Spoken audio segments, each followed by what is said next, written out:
Please enjoy the following legal disclaimer. This video is not promoting or approving terrorist groups in any way. We are telling you, do not join this group. Do not engage in violence. Instead, we are debating what actions U.S. politicians should take. So this is a debate over how you should vote.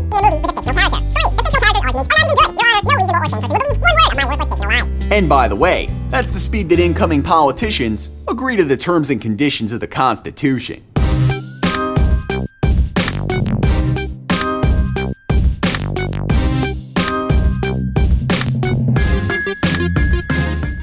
I've traveled to the planet Earth to understand a concept humans call violence, to hide the fact that I don't know shit. I previously inhabited the body of a little girl, then when I still felt embarrassed, I occupied a farting pug. Now in an effort to bring this back to basics, I have inhabited the body of a one-celled amoeba in a New Jersey public sewage system.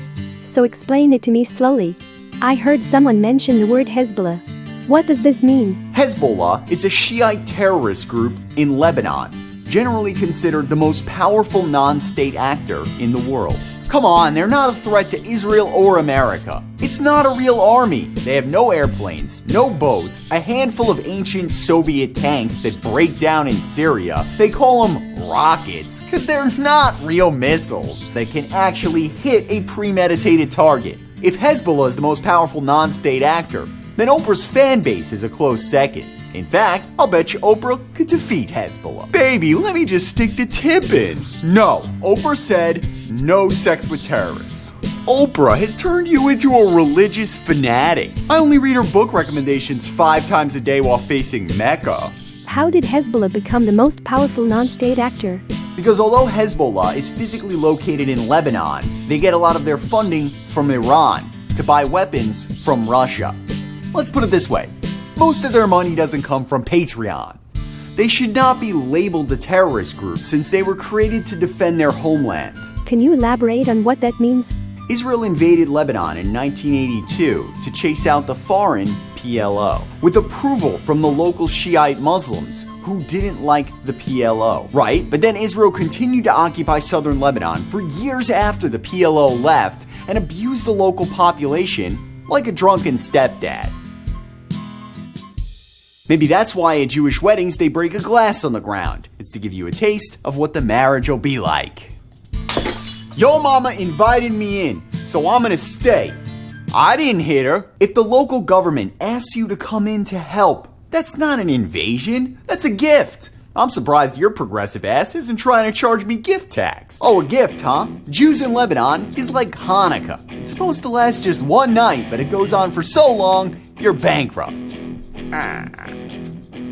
Hanukkah lasts so long, when it started I was a child. I don't know why my old man impressions always come out like Chris Rock. I have to give so many gifts, I'm bankrupt. I have to light candles for electricity even after the holiday ends. But that's nothing compared to Israel's invasion of Lebanon. I don't understand. Did Israel stay indefinitely in southern Lebanon? No, Hezbollah won and kicked out Israel in 1999.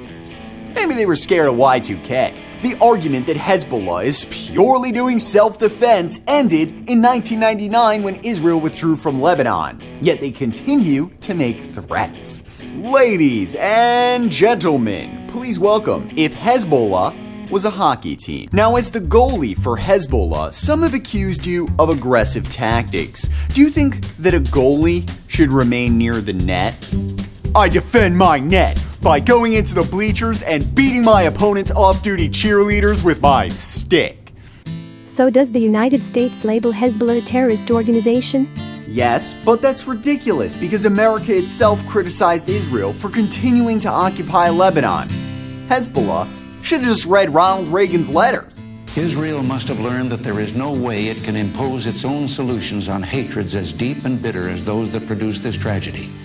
If it seeks to do so, it will only sink more deeply into the quagmire that looms before it. How can America label locals fighting against a foreign empire as terrorism when that's how the United States was formed? Hezbollah's guerrilla fighters, instead of black masks, should wear pictures of the founding fathers. No taxation without representation. Life, liberty, and the pursuit of happiness.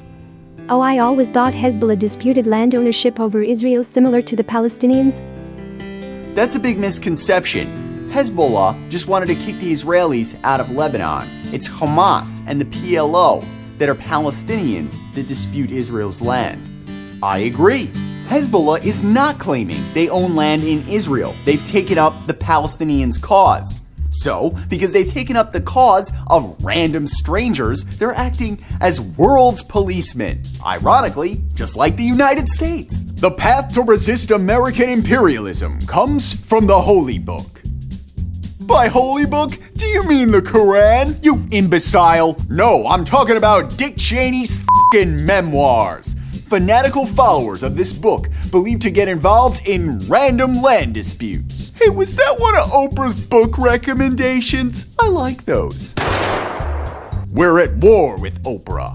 Well, hold on a second. Hezbollah has not engaged actively in violence for the Palestinian cause. They merely support them verbally.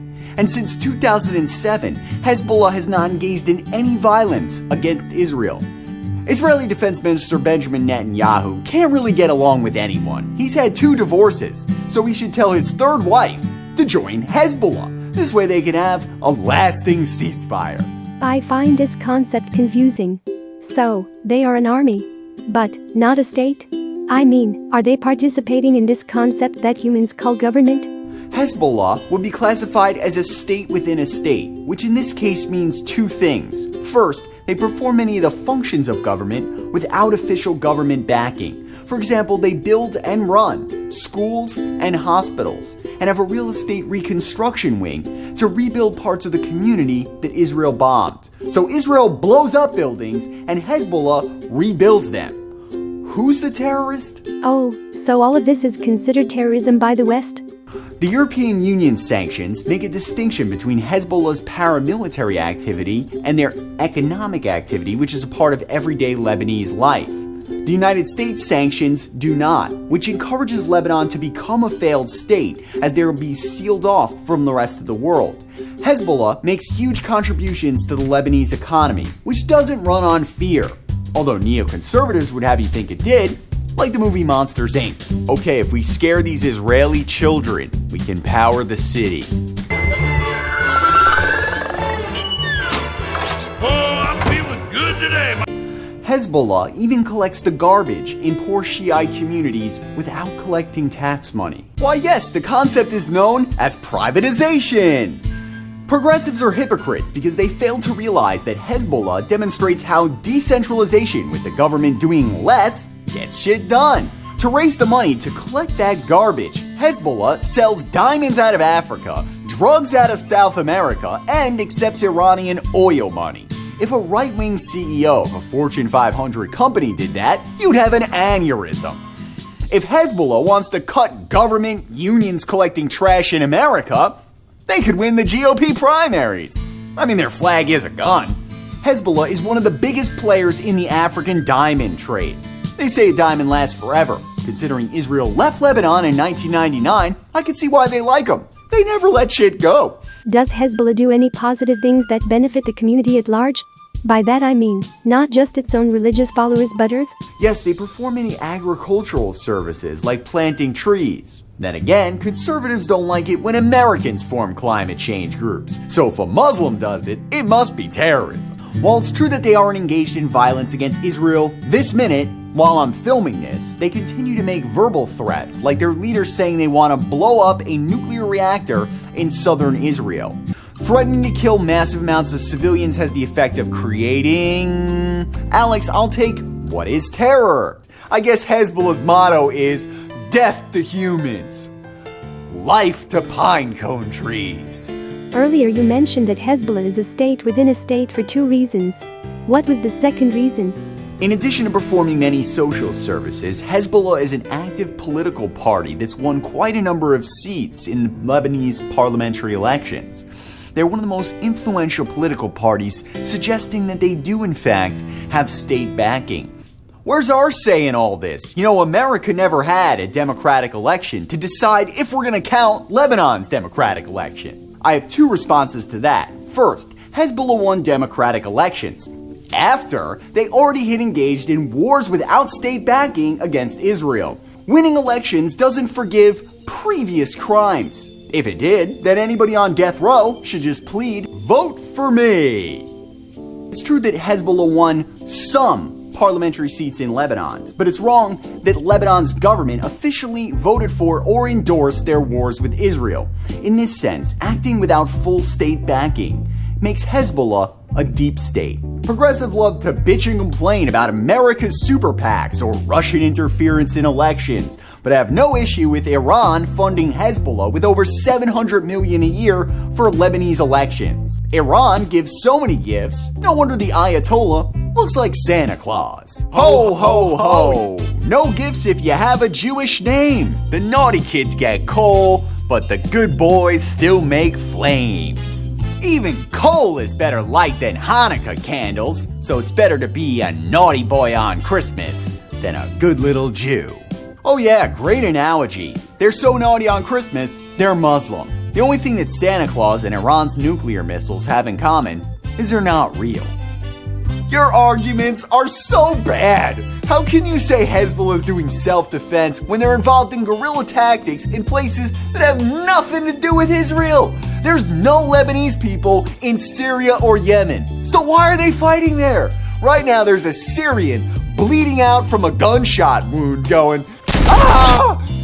Hezbollah is not just planting pine cones. I thought it was a pine cone. It was a grenade. This is the flag of the democratically elected Lebanese government, which has a cedar tree.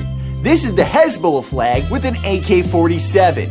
Hey, face, which group do you think is doing more to combat climate change? The United States is sponsoring Al-Qaeda in Syria and other jihadist groups that are spin-offs of the ones that knocked down the towers in New York. So Hezbollah is a terrorist group for acting as a deep state to fight ISIS. Maybe the CIA is just upset they copied our business model. Instead of dropping bombs, maybe the United States should sue for copyright infringement. And you got the nerve to lecture me about Iran funding terror when the United States sponsored Osama bin Laden and Saddam Hussein. And that's how you know that Hezbollah is not a real terror threat, because the CIA never gave them shit. Ultimately, how to label this group is not a question that I can answer. Perhaps it's a bit of a Rorschach test. However, it leads me to the deeper question of why does Iran hate Israel if they are 1,000 miles away and don't claim to own their land? We will answer this next episode as we move closer to the season finale. I will someday leave your planet, and the one-celled organisms within you will have to take my place. To constantly question and look for both sides of every story. On this simple rock rotating around the sun, all you really have is each other.